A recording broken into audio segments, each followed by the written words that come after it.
প্রায় 10% পঞ্চায়েতকে আমরা বেছে নিয়েছি, যেখানে স্পেশাল অডিট করা হবে কতটা ঠিকঠাক চলছে। বেনিয়ম, দুর্নীতি, তছরূপ তৃণমূল জমানায় রাজ্যের একাধিক গ্রাম পঞ্চায়েতে এমন ভুরি ভুরি অভিযোগ উঠেছে। পালা বদলের পর এবার গ্রাম পঞ্চায়েতগুলিতে শুরু হচ্ছে স্পেশাল অডিট। আপাতত প্রায় 10% পঞ্চায়েতে শুরু হবে স্পেশাল অডিট, জানালেন পঞ্চায়েত মন্ত্রী দিলীপ ঘোষ। সমস্ত গ্রাম পঞ্চায়েতে বিশেষ অডিট শুরু হয়েছে, যাতে আর্থিক ব্যবস্থাপনা ও প্রশাসনিক সমস্যাগুলির চিহ্নিতকরণ ও সমাধান করা যায়।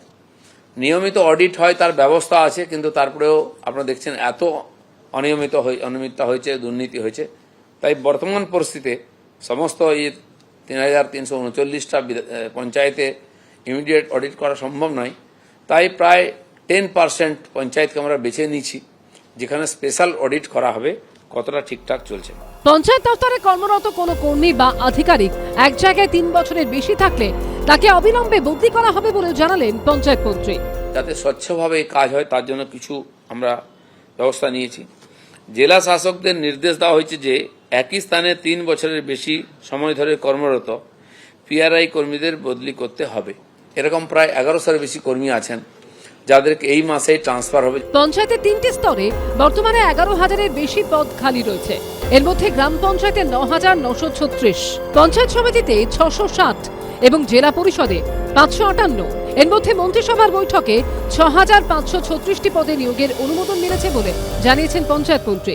এই যে 6,000 6,500 পোস্টের জন্য অনুমতি পাওয়া গেছে, তার জন্য কোনো সংস্থাকে আমরা নিয়ে যেভাবে অন্যান্য রাজ্যে নিয়োগ প্রক্রিয়া চলে, তারা এসে এই পরীক্ষা সঞ্চালন করবেন, তারা এটা করবেন, আর সেই অনুযায়ী পুরোপুরি স্বচ্ছভাবে যাতে হয় তার ব্যবস্থা করা হয়। তৃণমূল আমলে বন্ধ থাকা একাধিক প্রকল্প, যেমন 100 দিনের কাজ, আবাস যোজনা, সড়ক নির্মাণ ফের শুরু হচ্ছে বলে জানিয়েছেন পঞ্চায়েত মন্ত্রী দিলীপ ঘোষ। শিবাশিস মৌলিকের রিপোর্ট, এবিপি আনন্দ। ঈদ বৃষ্টি থেকে ডিম ছোড়া, উঠল জোর স্লোগান।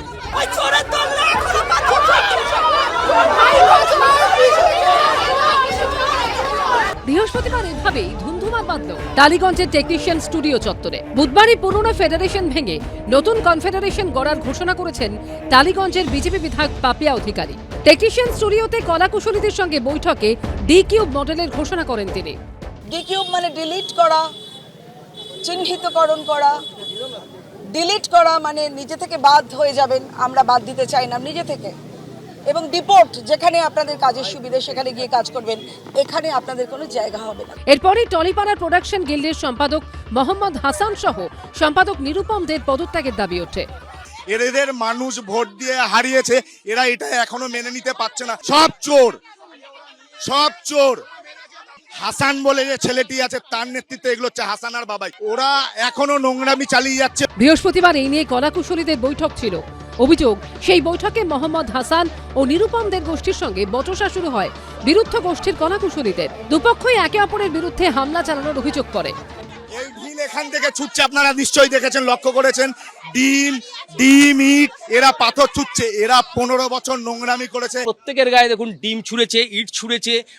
আমাদের একজন দিদির আঙুল কেটে গেছে। তৃণমূল আমলের টালিগঞ্জের স্টুডিও পাড়ায় বারবার উঠে এসেছে মারাত্মক সব অভিযোগ। ব্যান রাজনীতি, শিল্পী ও শিল্পের ওপর শাসকের শাসন থেকে বিশ্বাস ব্রাদার্সের একাধিপত্য।